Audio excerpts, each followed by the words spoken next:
Tumayo ako para buksan ulit ang ilaw. Ay, Laking gulat ko na makita ko ang dalawang tsinelas ko na maayos na nakalagay.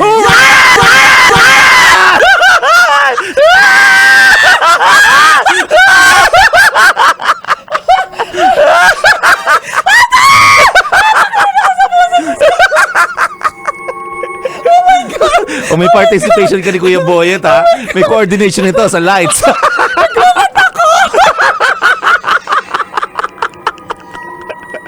Dapat may disclaimer po tayo dito. Bawal pong makinig at manood na may sakit sa puso. Bawal po ang mga may sakit sa puso.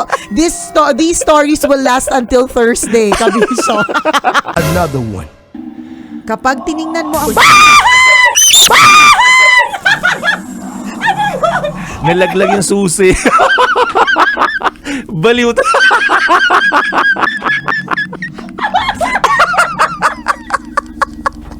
Nagulat pag isa, wala naman nangyari.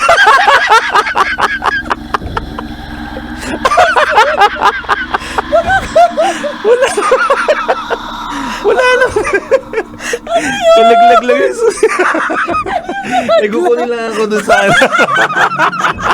Yung kulang na lang talaga lumabas ka ng booth.